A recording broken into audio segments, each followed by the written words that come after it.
उत्तर प्रदेश में एक एनकाउंटर पर भयानक सियासत शुरू हो गई है। ये एनकाउंटर है मंगेश यादव का। सुल्तानपुर में हुआ है। सुल्तानपुर में आपने सुना होगा कि हाल में एक ज्वेलरी शॉप में डकैती हुई थी। इसी में मंगेश यादव आरोपी था। करीब 4 आरोपियों को हिरासत में लिया गया। 3 के पैर में गोली मारी गई। एक मंगेश यादव को 5 सितंबर की सुबह गिरफ्तार किया गया और गिरफ्तार नहीं किया गया, मुठभेड़ हुई और मुठभेड़ में उसकी जान गई है, ऐसा कहा जा रहा है। पुलिस की तरफ से दावा किया जा रहा है। इसको लेकर सियासत शुरू हो गई है। अखिलेश यादव ने कहा क्योंकि मंगेश यादव एक जाति से संबंधित यादव था, इसलिए उसका एनकाउंटर किया गया।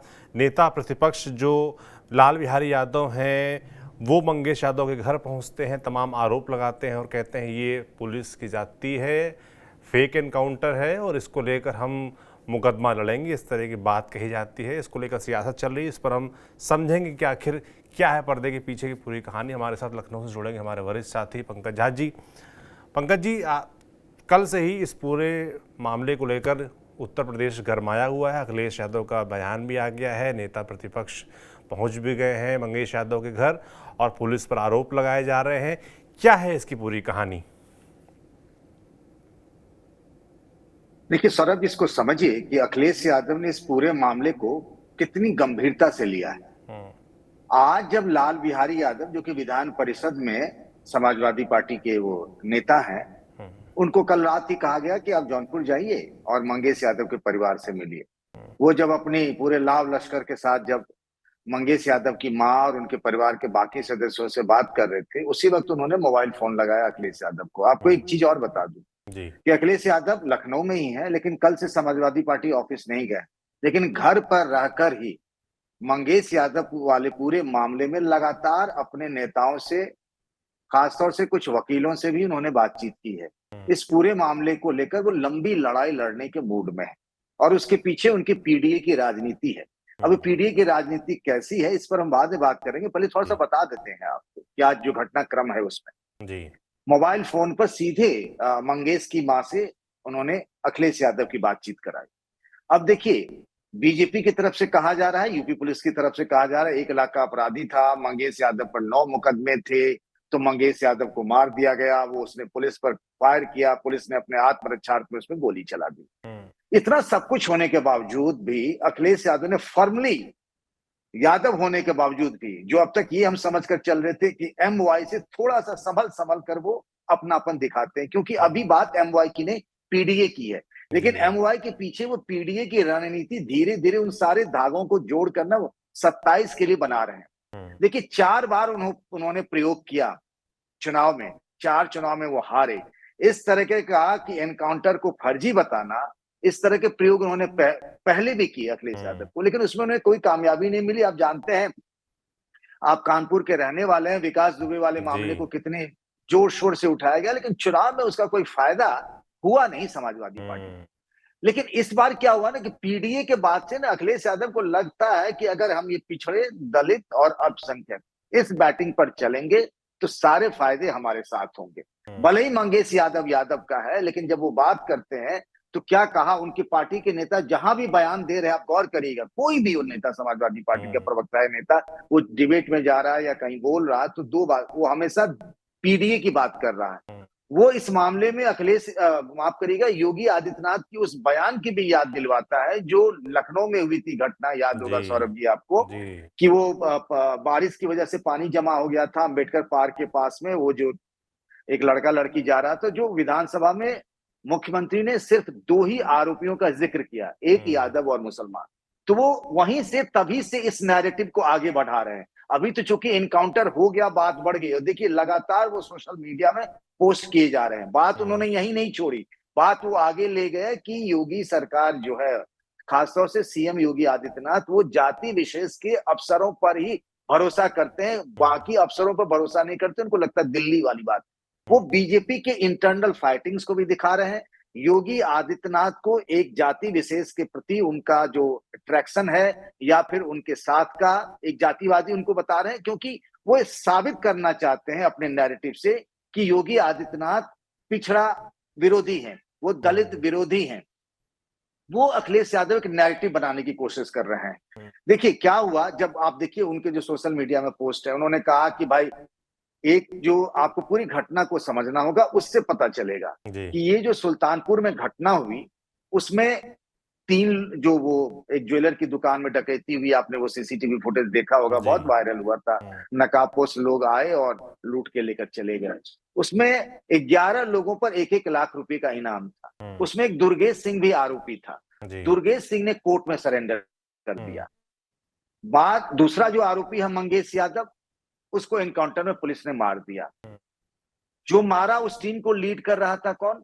वो एसटीएफ के डीएसपी हैं डीके शाही। हम्म, मैं अभी समाजवादी पार्टी के नेता सुनील यादव, उनसे बात कर रहा था, तो उन्होंने बताया कि डीके शाही लीड कर रहे थे और उसी दिन उनका वहां नागरिक अभिनंदन किया जाता है। हम्म, डीके शाही की पत्नी है रितु शाही हम्म, और उनको महिला आयोग का सदस्य बनाया गया 4 दिन पहले। तो पूरे लिंक को ना बीजेपी से जोड़कर देखा जा रहा है। हम्म, वो रितु शाही बीजेपी की जो अवध क्षेत्र की महिला मोर्चा की कोषाध्यक्ष बताई गई है, सुनील यादव ने जानकारी दी है। जी। उनका ये कहना है कि ये पूरा लिंक है, डीके शाही, पत्नी, एसटीएफ, मंगेश यादव को गिराया जाना, और उनका ये कहना है समाजवादी पार्टी का, अखिलेश यादव का, कि जाति और धर्म, एक तरफ मुस्लिम और यादव, इनको ही ठोका जा रहा है। हम्म, पूरा समाजवादी पार्टी के नेताओं के सोशल मीडिया में पोस्ट देखिए, जब यूपी पुलिस और एसटीएफ की तरफ से दावा किया गया कि दुर्गेश यादव जो है पुराना अपराधी रहा, उसका क्रिमिनल रिकॉर्ड रहा है, उस पर 9 मुकदमे हैं।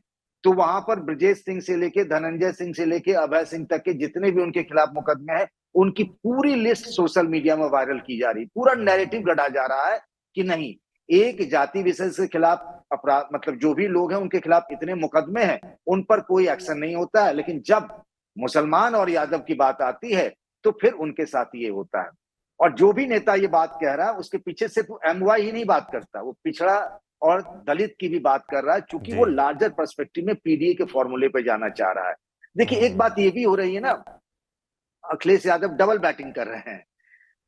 उनको ये लगता है कि पीडीए पीडीए हम कर रहे हैं, उसमें गैर यादव पिछड़ों को और दलितों को ज्यादा प्रोमिनेंस दिया जा रहा है। जी। आपने भी लोकसभा चुनाव के टिकट में भी देखा। जी। फिर हम और आपने गोरखपुर की लोकसभा सीट की, जो जहां समाजवादी पार्टी हार गई थी, तो अखिलेश यादव जब समीक्षा बैठक कर रहे थे, तब भी उन्होंने इस बात का जिक्र किया था कि हमको अब बड़ी लड़ाई लड़नी है और बड़ा सामाजिक समीकरण लेकर चलना पड़ेगा। तो हम्म, जो मुस्लिम समाज और यादव समाज के लोग हैं, वो अभी टिकट के लिए दौड़ ना लगाएं। जिसको भी मिलेगा वो समाजवादी पार्टी का उम्मीदवार होगा, आप सबको उसके लिए मिलकर काम करना। जी। तो उस वर्ग को भी कैटर कर रहे हैं, उसमें ये डिसएन्चेंटमेंट ना हो यादव में और मुसलमानों में, तो उसको भी कि नहीं भैया हम तुम्हारे लिए लड़ाई लड़ रहे हैं। इसीलिए हम्म, अखिलेश यादव को ये मौका मिला, और इसमें एक ही तरह की बात नहीं है, जी। इसमें एनएचआरसी में भी शिकायत की गई है। मुझे जो हम्म, पता चला है कि समाजवादी पार्टी का जो अधिवक्ता सेल होता है, यानी जो हम्म, लीगल उनकी जो टीम होती है, जी। वो इस मामले को ले जाएगी कोर्ट में भी। हम्म, यानी पूरी लड़ाई लड़ने की तैयारी हो गई है इसको।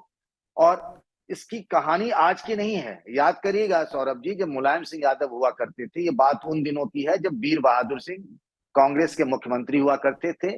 तब भी यादव जो जाति के लोग हैं उनके खिलाफ बहुत इनकाउंटर हुए थे। हम्म, तब मुलायम सिंह यादव ने इस मुद्दे को बहुत जोर शोर से उठाया था। तब तो ये भी जी। कहा जा रहा था, मुलायम सिंह ने आरोप लगाया था कि उनका भी इनकाउंटर हो सकता है। हम्म, चौधरी चरण सिंह उनके साथ आए थे, विपक्ष का नेता उनको बनाया गया था ताकि उनके पास एक सिक्योरिटी कवर रहे। फिर जी। उसी तरीके का माहौल अखिलेश यादव बनाने की जुगत में है। और ये चूंकि सबसे बड़ा प्लान क्या है, अगर आप देखिए योगी आदित्यनाथ का, 2017 से जब से वो सरकार में आए हैं, कि law and order, hmm, bulldozer ठोक देंगे, जी। चौराहे पर यमराज मिलेगा, मतलब उनके बयानों को देखिए। हम्म, जो लॉ एंड ऑर्डर है उनका सबसे बड़ा एसेट है, वो प्लांक है। उनको लगता है कि ये उनकी सबसे बड़ी ताकत है लोगों जी। के बीच में। उस नैरेटिव को, जैसे इन लोगों ने संविधान, आरक्षण, कल तक हम ये बात कहते थे ना कि गैर यादव पिछड़े हम्म, समाजवादी सॉरी बीजेपी के साथ हैं। जब मोदी जी आए 2014 में, तो उन्होंने पूरा यूपी का सामाजिक समीकरण बीजेपी के लिहाज से बदल दिया। जी। लेकिन उस नैरेटिव को अखिलेश यादव और इंडिया गठबंधन ने तोड़ दिया। अब उस नैरेटिव को भी कि योगी आदित्यनाथ की सरकार लॉ एंड ऑर्डर में टॉप पे है, यहाँ कानून का राज चलता है, यहाँ एनकाउंटर जाति देखकर नहीं होती है, उस नैरेटिव को ध्वस्त करने की तैयारी अखिलेश यादव की है। जी। आपने पूरा समझाया कि इसके पीछे की जो राजनीति है वो क्या है और कैसे इस चीज़ को, इस घटना को लेकर अखिलेश यादव आगे बढ़ रहे हैं और वो जो उनका पीडीए का संदेश है उसको और मजबूत करने का प्रयास उनकी तरफ से हो रहा है। बीजेपी की तरफ से क्या काउंटर आ रहा है इसको लेकर? जैसे कि ओम प्रकाश राजभर का एक हमने बयान देखा जिसमें वो कह रहे हैं कि फूलों से स्वागत थोड़ी ना करेंगे ऐसे लोगों का, गोली मारी जाएगी, इनकाउंटर ही होगा, इस तरह की बात उन्होंने कही। तो बीजेपी का क्या स्टैंड इस पूरे मसले को लेकर? जो समाजवादी पार्टी लगातार एग्रेसिव है, बीजेपी क्या प्लान कर रही है? बीजेपी का प्लान बस एक ही है, वो ये बताना चाहते हैं, जो समाजवादी पार्टी की कमजोर नस भी है सौरभ जी, देखिए ना जी। कि उनको लगता है कि ये पार्टी वहां जहां गुंडागर्दी होती है, जहां कानून हाथ में ले लेते हैं, पुलिस वालों को मार देते हैं, वो तमाम चीजों को याद दिलाने की कोशिश हो रही है। फिर मुख्तार अंसारी का जिक्र होता है कि वहां चले गए थे, गमी में चले गए थे अखिलेश हम्म, यादव। आज मैं अभी थोड़ी देर पहले आपसे जब बात कर रहा हूँ, दयाशंकर सिंह के पास गया था, तो वो भी यही कह रहे थे कि भाई वो जो पार्टी है वो तो मुसलमान और यादव का होता है, तो वहां आंसू बहाने लगते हैं। हम्म, इससे क्या होगा ना, बीजेपी की कोशिश ये है कि इसको सीधे सीधे ना हिंदू मुसलमान कर दें। साम एक पोलराइजेशन की बात है, एक कोशिश तो इनकी ये है।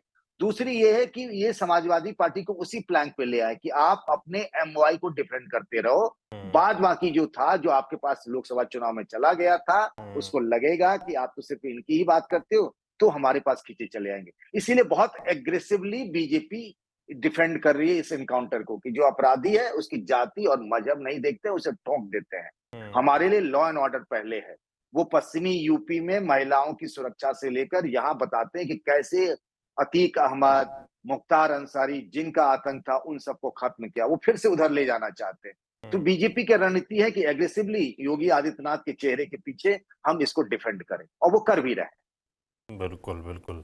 और धन्यवाद पंकज जी तमाम जानकारियों के लिए और इसके पीछे जो राजनीति चल रही है उसको समझाने के लिए। तो साफ तौर पर ये, जैसा कि पंकज जी ने बताया कि बीजेपी इसको देख रही है कि हमें लॉ एंड ऑर्डर का जो हमारा कन्विक्शन है, जो मुद्दा है लगातार जिसको हमने इलेक्शन में उठाते रहे हैं, उसको और मजबूत करना है और ऐसी घटनाओं के पीछे जाकर जो भी आरोपी हैं उनको सख्त सख्त एक्शन उनके खिलाफ लेना है। और मंगेश यादव एनकाउंटर के बाद से अखिलेश यादव समाजवादी पार्टी अपना जो पीडीए वाला फॉर्मूला है उसको तेजी से आगे बढ़ा रहे हैं और कह रहे हैं कि ये फेक एनकाउंटर है। अब अभी तो जांच का विषय है, तो मामला कोर्ट भी पहुंच रहा है, तो देखने वाला होगा कि आगे इस पूरे मामले पर क्या होता है। हमारी नज़र लगातार बनी हुई है। आपका पूरा इस मामले पर क्या सोच रहे हैं हमें कमेंट बॉक्स में लिखकर ज़रूर बताएं। देखते रहिए TV9 डिजिटल। शुक्रिया।